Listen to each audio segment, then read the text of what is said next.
حضرت عمر فاروق نے کہا نہیں، جئ بالسکین، چھری لاؤ۔ اپنے خادم سے کہا چھرا لاؤ۔ خادم چھرا لایا۔ کہا کیا کر رہے ہیں امیر المومنین؟ کہا کہ اس کو میں کاٹوں گا، جو نیچے لٹک رہا ہے اس کو میں کاٹوں گا۔ اس نے کہا نہیں نہیں، میں نے اوپر کر لیا ہے، میں گھر جاؤں گا، پاجامہ اپنا درست کر لوں گا، صحیح کر لوں گا، میں خود سے اس کو صحیح کر لوں گا کاٹ پیٹ کر۔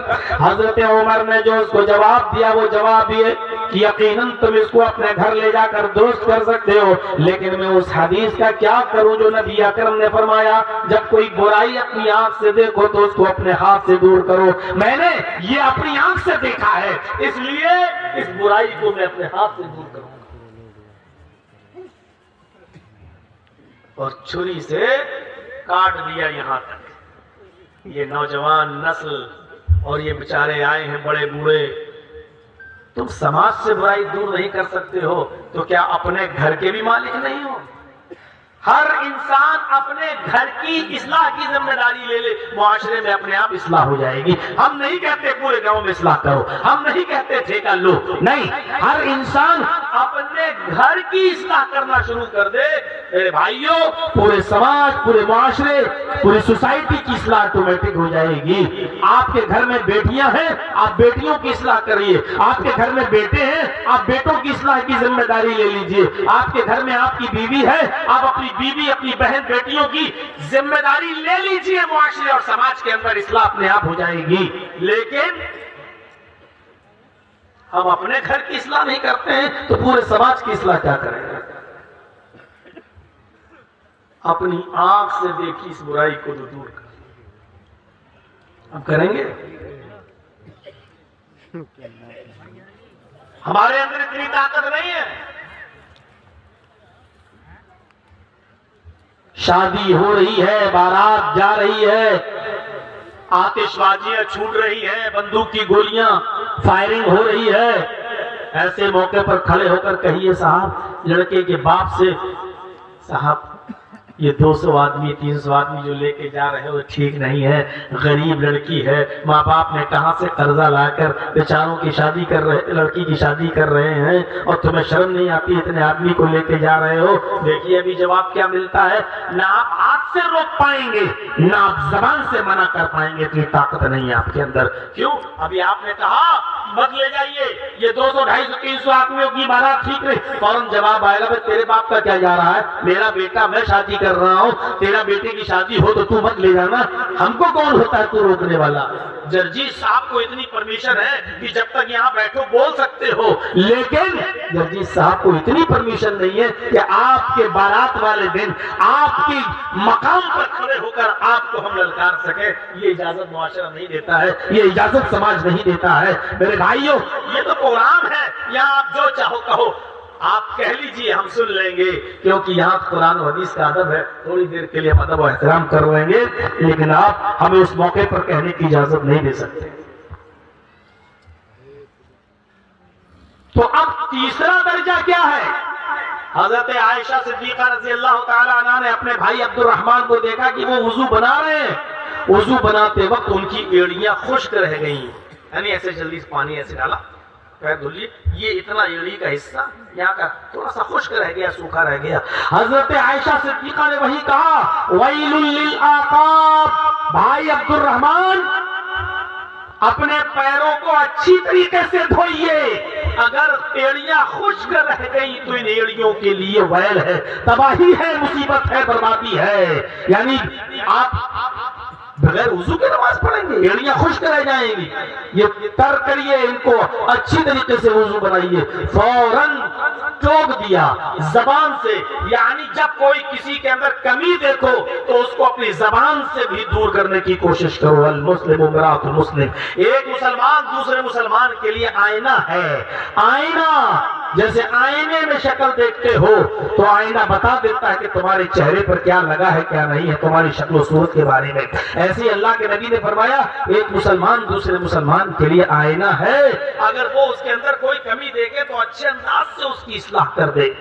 آج نہ ہم زبان سے دور کر سکتے ہیں، نہ ہاتھ سے کوئی برائی مٹا سکتے ہیں۔ تو تیسرا درجہ ایمان کا جو سب سے کمزور درجہ ہے اور وہ درجہ کیا ہے؟ فرمایا دل سے برا جانو. اب دل سے بھی برا نہیں جان رہے ہیں. دیکھ رہے ہیں کہ یہاں برائی ہو رہی ہے, وہاں بیٹھ کے مزے اور لے رہے ہیں, انجوائے کر رہے ہیں. ارے کم سے کم زبان سے نہیں کہہ سکتے ہو, ہاتھ سے نہیں روک سکتے ہو, چھوڑ دو, خود اپنے مرنے دو. چلو ہم چل رہے نہیں, ان چیزوں سے ہم دور رہے. ہم خود دور بھی نہیں. ہم جانتے ہیں 200-250 آدمی کی بارات غلط ہے, ہم منع نہیں کر سکتے, روک بھی نہیں سکتے. تو دل سے برا جاننے کا مطلب یہ کہ خود بھی نہ جائیں, لیکن ہم جا بھی رہے ہیں, ہم شریک بھی ہوئے ہیں. آج ایمان کا سب سے کمزور درجہ بھی ہمارے پاس نہیں ہے. کس منہ سے کہتے ہیں؟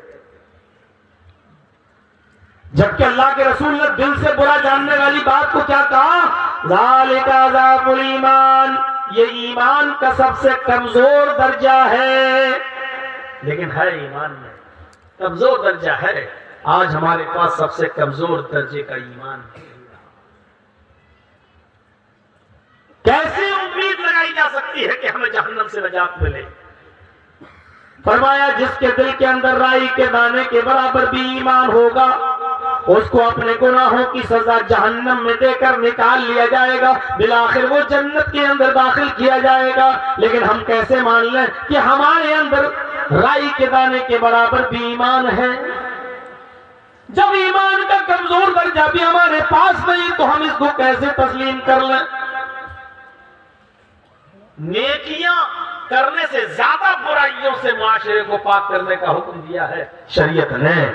میں نے جو قرآن کی آیت پڑھی اس آیت کے اندر نیکیوں کے کاموں میں, مغفرت الہی میں, حصول جنت کے لیے جلد بازی کرنے کا حکم دیا ہے. وَسَارِعُوا إِلَى مَغْفِرَةٍ مِّن رَّبِّكُمْ وَجَنَّةٍ عَرْضُهَا السَّمَاوَاتُ وَالْأَرْضُ أُعِدَّتْ لِلْمُتَّقِينَ.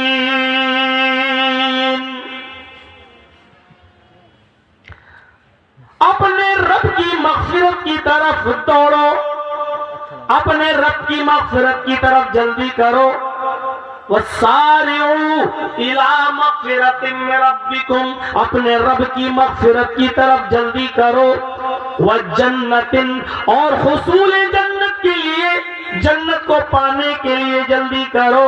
اس جنت کو پانے کے لیے, اس جنت کو حاصل کرنے کے لیے جس کا طول و عرض, جس کی لمبائی اور چوڑائی زمین و آسمان کے برابر ہے.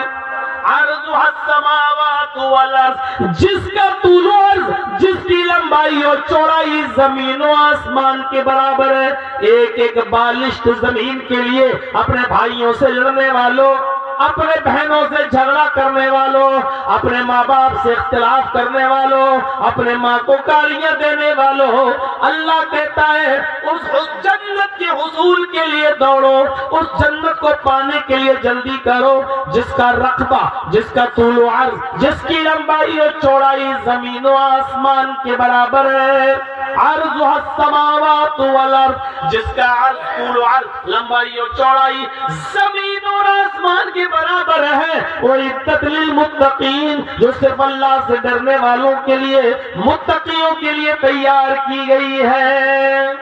نیک اعمال میں جلدی, اپنے رب کی مغفرت کی طرف جلدی.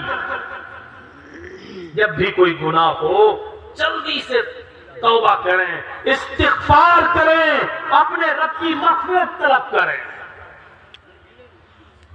اللہ کے نبی صلی اللہ علیہ وسلم فرماتے ہیں استغفروا, لوگوں اپنے رب سے, استغفروا ربکم, اپنے رب سے مغفرت طلب کیا کرو, اپنے رب سے اپنے گناہوں کی توبہ کیا کرو. خود میرا یہ حال ہے کہ میں ایک دن میں روزانہ 70 سے زیادہ بار اللہ رب العالمین سے رجوع کرتا ہوں. ایک حدیث میں آتا ہے کہ میں 100 سے زیادہ مرتبہ اللہ سے رجوع کرتا ہوں. میرے بھائیوں, جو بخشایا ہے, جس کے اگلے پچھلے کوئی گناہ نہیں, میرے بھائی محمد رسول اللہ صلی اللہ علیہ وسلم کی زندگی پر غور کرو. ان کا حال یہ ہے میرے دوستوں, میرے بھائیوں, ان کا حال یہ ہے کہ وہ ایک دن میں 70 مرتبہ اللہ سے مغفرت طلب کر رہے ہیں, 100 سے زیادہ بار اللہ سے مغفرت طلب کر رہے ہیں. استغفروا ربکم، تم اپنے رب سے مغفرت طلب کرو. خود میرا حال یہ ہے کہ میں 100 سے زیادہ بار اللہ سے مغفرت طلب کرتا ہوں. سارعوا الی مغفرۃ من ربکم، اپنے رب کی طرف جلدی کرو، اپنے رب سے مغفرت طلب کرنے میں جلدی کرو. وجنت، اور حصول جنت کے لیے جلدی کرو. دھیان دے کہ عمل کے لیے کہا ہی نہیں کہ نماز پڑھو، روزہ نہیں، جلدی کرو. امام بخاری رحمۃ اللہ علیہ کی ایک مایہ ناز تصنیف ہے الادب المفرد. امام بخاری رحمۃ اللہ علیہ ایک واقعہ نقل کرتے ہیں الادب المفرد کے اندر، بہت دلچسپ اور زبردست واقعہ ہے. اس واقعے کو سنیے اور عبرت حاصل کیجئے اس واقعے. حضرت ابوبکر صدیق رضی اللہ تعالی عنہ کو قضاء حاجت کی ضرورت پیش آئی، لیٹرین کی ضرورت پیش آئی. اس زمانے میں گھروں کے اندر شوچالے وغیرہ لیٹرینیں نہیں بنی ہوئی تھی. لوگ پانی کا بندنا لوٹا اٹھا کر جنگلوں میں جاتے تھے، یہی رواج تھا. عموماً مرد دن میں اور عورتیں راتوں میں جایا کرتی تھیں. عموماً حضرت ابوبکر صدیق نے بھی پانی کا برتن لیا اور پانی کا وہ برتن لے کر جنگل کی طرف سفر شروع کر دیا. راستے میں لوگ بیٹھے ہی ہوتے ہیں، لوگوں کی نظر بھی پڑی. جانتے تھے لوگ کہ پانی کا برتن ہاتھ میں ہے تو انسان کہاں جا رہا ہوگا. حضرت ابوبکر صدیق رضی اللہ تعالیٰ عنہ جنگل کے اندر گئے، درختوں کی آڑ میں بیٹھ گئے. قضاء حاجت کے لیے جیسے ہی وہ بیٹھے، ابھی لیٹرین سے فارغ نہیں ہوئے، قضاء حاجت نہیں کی، اپنی ضرورت کو پورا نہیں کیا، ابھی بیٹھے ہی تھے کہ اٹھ گئے، کھڑے ہو گئے. اس کے بعد سیدھے اپنے گھر گئے، لیٹرین نہیں کی، اپنی ضرورت سے فارغ نہیں ہوئے، سیدھے اپنے گھر گئے.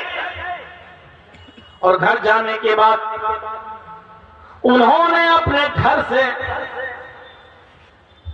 سونے کی ڈلی، پیس آف گولڈ، سونے کا ٹکڑا وہ نکالا اور اس کو لے کر اپنے قبیلے میں، خاندان کے لوگوں میں گئے. امام بخاری نقل کرتے ہیں کہ اس سونے کے ٹکڑے کو انہوں نے بیچا، جو قیمت ملی اس قیمت کو انہوں نے غریبوں میں، مسکینوں میں، فقیروں میں، محتاجوں میں، ضرورت مندوں میں تقسیم کر دیا. آؤ یہ تم لو، یہ تم لو، یہ تم لو.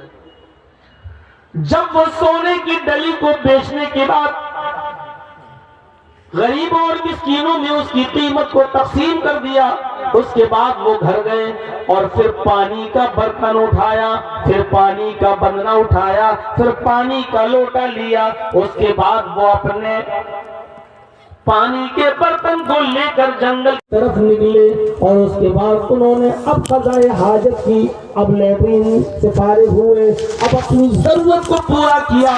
جب ضرورت کو پورا کر کے لوٹ کے واپس آ رہے تھے تو کچھ لوگوں نے دیکھا ابھی تھوڑی دیر پہلے تو یہ گئے تھے، اس کے بعد یہ گھر آئے، اس کے بعد اب یہ پانی کا لوٹا لے کر پھر گئے اور پھر آئے.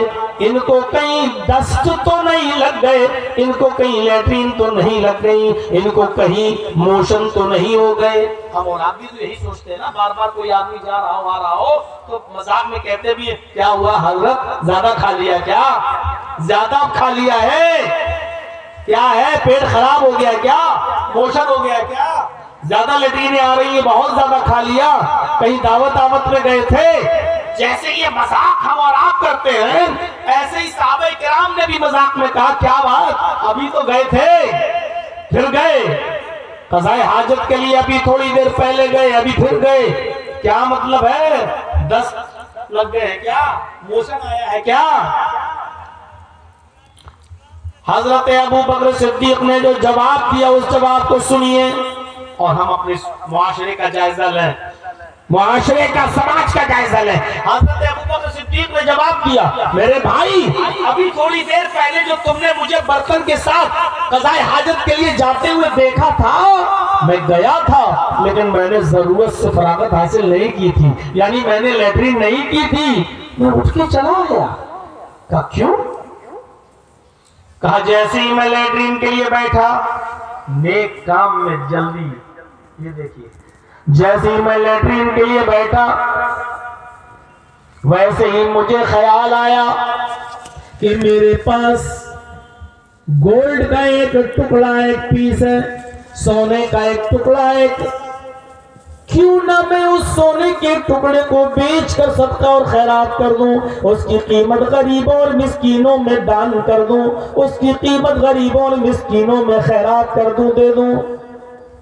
جیسے ہی مجھے یہ خیال آیا، میں نے قضائے حاجت سے فراغت نہیں کی، میں نے لیٹرین سے فارغ نہیں ہوا، میں اٹھا اور سیدھے میں اپنے گھر میں آیا، میں نے وہ سونے کے ٹکڑے کو نکالا، میں نے وہ سونے کا ٹکڑا نکالا، اس کو اپنے خاندان کی کسی رئیس آدمی کو بیچ دیا، اس نے سونے کا وہ ٹکڑا مجھ سے خرید لیا، پھر میں نے قیمت کو غریبوں میں، مسکینوں میں، فقیروں میں، محتاجوں میں، بے بسوں میں، لاچاروں میں، ضرورت مندوں میں نے تقسیم کر دیا۔ اب مجھے سکون ملا، پھر میں نے لوٹا اٹھایا، بدنا اٹھایا، پانی کا برتن لیا اور میں اس کو لے کر قضائے حاجت کے لیے گیا۔ اب میں نے قضائے حاجت سے فراغت حاصل کی ہے، پہلے میں نے ایسا نہیں کیا تھا، کیونکہ خیال آیا کہ سونے کا وہ ٹکڑا پہلے تقسیم کر دیا جائے غریبوں اور مسکینوں میں۔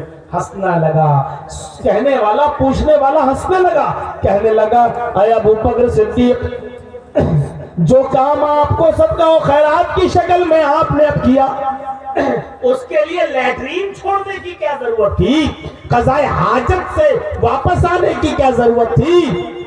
آپ پہلے لیٹرین کر لیتے۔ بھائی ہم اور آپ بھی یہی تو کہیں گے لوگوں سے، پہلے لیٹرین کر لیتے، جب بیٹھ ہی گئے تھے تو لیٹرین کر لیتے اور قضائے حاجت سے فارغ ہوتے، تب جاتے اور تب جا کر آپ سونا چاندی جو تقسیم کرنا تھا کر دیتے۔ یہ کام تو آپ بعد میں بھی کر سکتے تھے، یہ کام تو آپ بعد میں بھی کر سکتے تھے، لیکن آپ نے اسی وقت کیوں کیا؟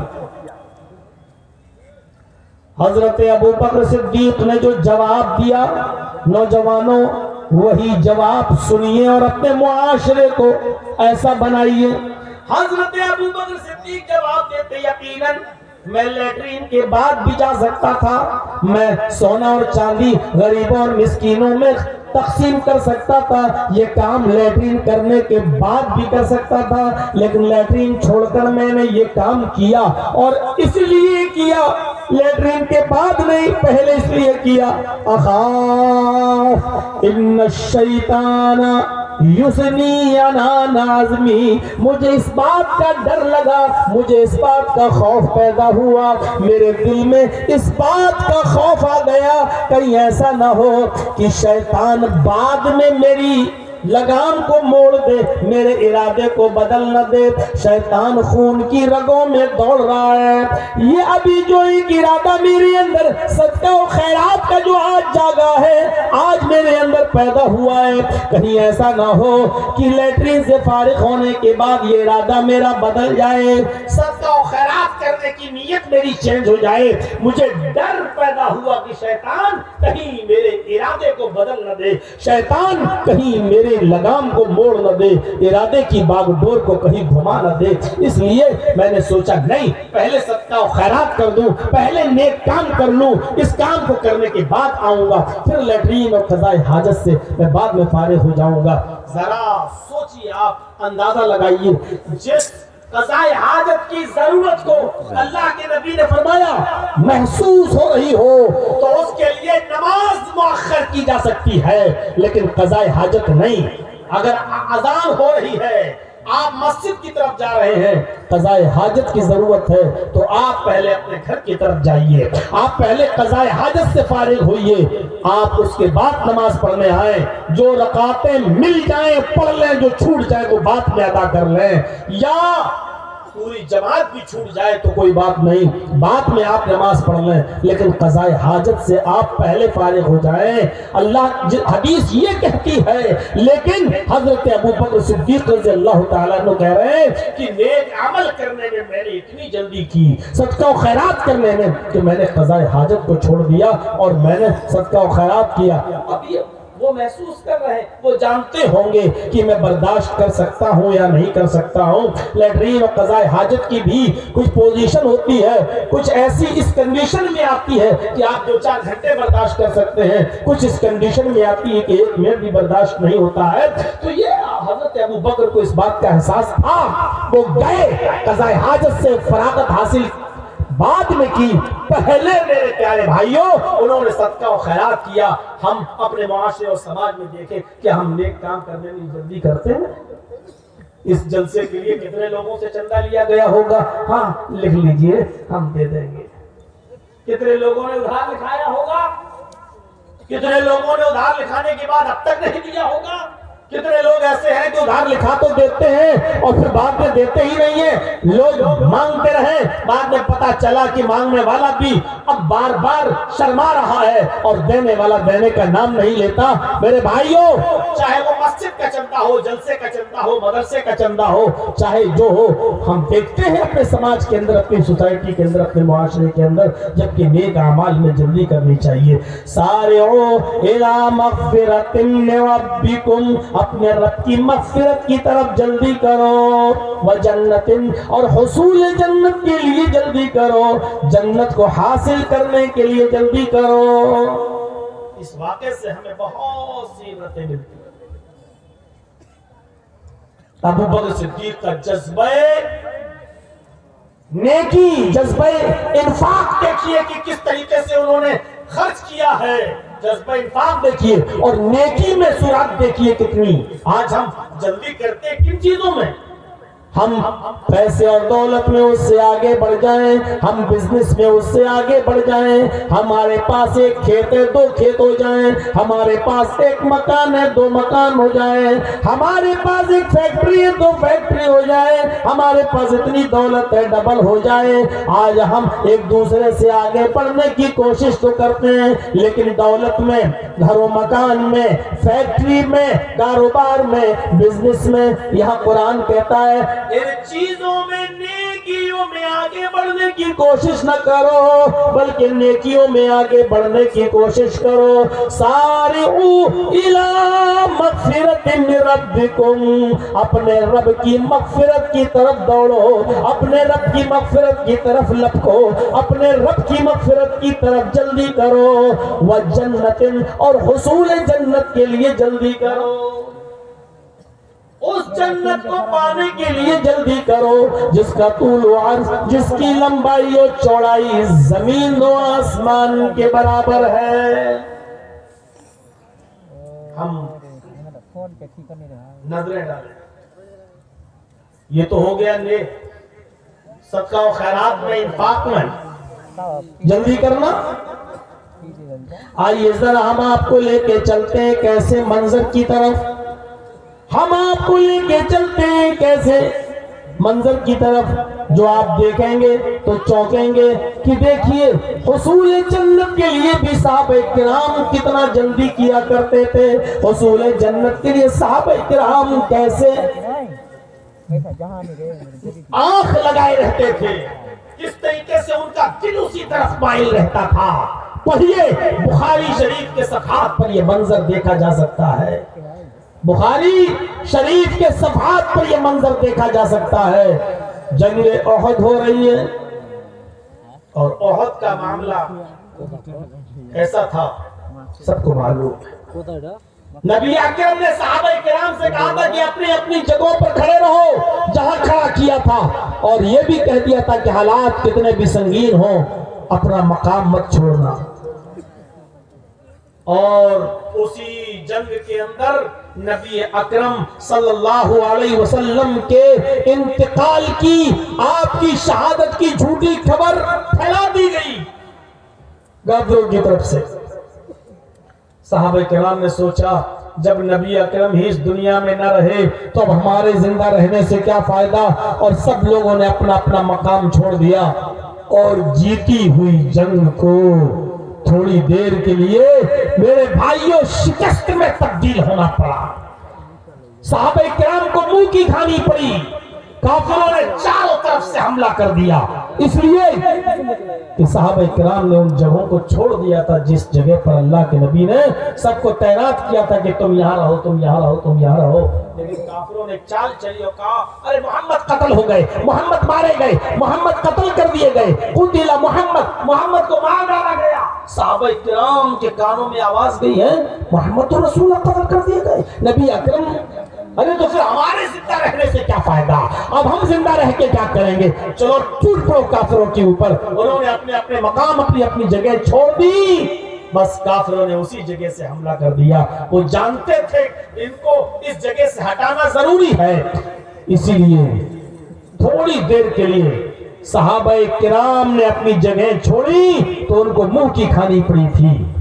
یہی جنگ احد وہ جنگ ہے جس میں سب سے زیادہ مسلمان صحابہ شہید ہوئے تھے. 70 صحابہ شہید کر دیے گئے تھے.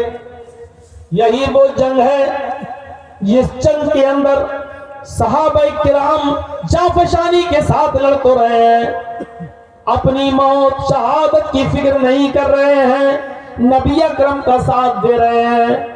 ایک صحابی آتے ہیں، دیہاتی قسم کے ہیں، اعرابی ہے، دیہاتی قسم کا ہے، بدو ہے، کھجور کھاتے ہوئے آ رہے ہیں. کھجور کھاتے ہوئے، کھجور کا ایک خوشہ ان کے ہاتھ میں تھا، توڑتے جا رہے ہیں اور کھاتے جا رہے ہیں. اللہ کے نبی کے پاس آئے. اب اس زمانے میں بھی تو دیہاتی لوگ تھے نا. آئے اور آ کر کہنے لگے یہ کیا ہو رہا ہے؟ اللہ کے نبی صلی اللہ علیہ وسلم نے فرمایا جہاد. فرمایا کیا ہے اس میں؟ تھوڑا سا دیکھیے گا کیا ہے اس میں ہمارے لیے. آپ نے فرمایا اللہ کی راہ میں لڑ رہے ہیں، جہاد ہے. اگر لڑتے لڑتے زندہ بچ گئے تو غازی کہلاؤ گے، اور اگر لڑتے لڑتے قتل کر دیے گئے تو شہید کہلاؤ گے. فرمایا اللہ کے نبی اگر لڑتے لڑتے قتل کر دیے گئے اور شہید ہو گئے تو شہید ہونے والے کے لیے کیا ہے؟ فرمایا ڈائریکٹ جنت بلا حساب و کتاب کے وہ جنت کے اندر داخل کر دیا جائے گا، اس سے کوئی حساب و کتاب نہیں ہوگا. یہاں قتل